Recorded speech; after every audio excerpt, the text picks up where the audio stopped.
증권사 애널리스트가 나와서 특정 종목을 추천합니다. 수많은 개미들은 애널리스트의 말을 믿고 해당 종목을 구매하고 해당 종목의 주가가 오르자 이 애널리스트는 충격적인 행동을 합니다. 바로 해당 종목을 추천해주기 전에 미리 사놓은 주식을 매각해서 차익을 남긴 것. 지난 2021년 실제로 발생한 사건입니다.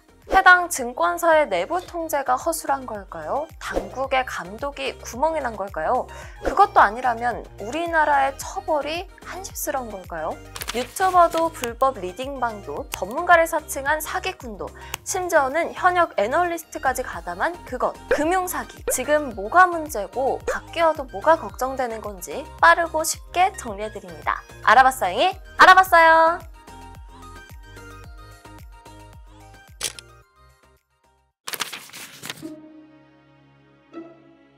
최근 라더견 사태에 이어서 5개 종목 무더기 하한가 사태까지 주가 조작이 그야말로 판을 치고 있는데요. 한번 저질렀던 사람들이 돈맛을 진하게 보니 또 저지르는 사태가 참 많이 발생한다고 합니다.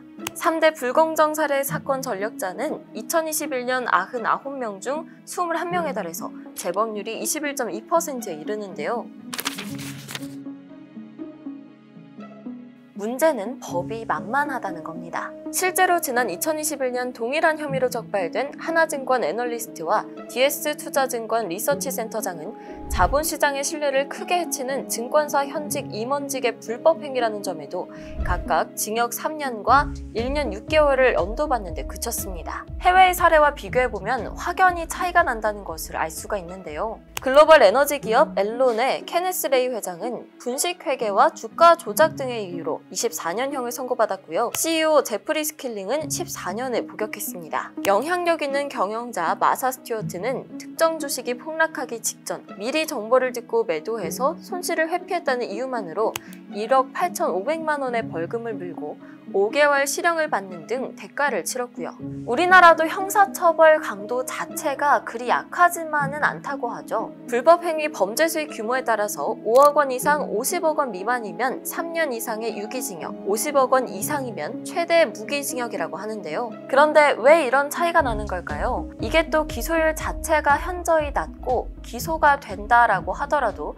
형량이 높게 책정이 되는 게 현실적으로 굉장히 어렵다고 합니다. 금융위원회에 따르면 불공정 거래 행위 중 불기소율은 55.8%, 범죄를 저질러도 절반 이상이 기소조차 되지 않고 풀려난 거죠. 뭐 어렵게 재판에 넘겨진다 하더라도 최종적으로 집행유예로 그치는 경우는 절반에 한참 못 미치는 40.6%입니다. 결국 100명을 금융당국이 적발을 하더라도 실제로 징역형의 처벌을 받는 사람은 26명에 불과하다는 거죠. 실제로 최근 3년간 자본시장 3대 불공정 행위로 재판받은 판결을 살펴본 결과 1심 판결 39건, 피고인 57명 가운데 집행유예가 없는 실형 선고는 14명에 그쳤습니다. 이거 정말 너무한 거 아닌가요?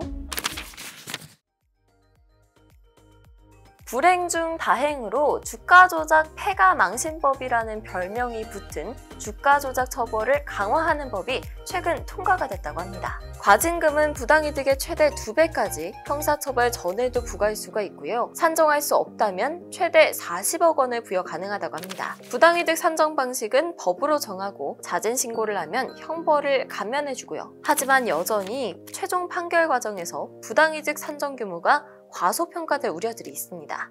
원래도 현행법상으로 증시가 화랑이어서 또 다른 이유로 올랐을 수도 있는데 다 주가 조작 때문이라고 보기 어렵다면서 부당이득을 그대로 인정하는 경우가 많지 않았기 때문이죠. 그래서 형사처벌 시 벌금이 낮지 않은데도 솜방망이 처벌이 이뤄지곤 했던 겁니다. 기껏 바꿨는데 소용없는 일이 발생하지 않도록 확실하고 구체적인 시행령이 만들어져야겠죠. 우리나라에서 금융사기가 모두 퇴출되는 그날을 응원해봅니다.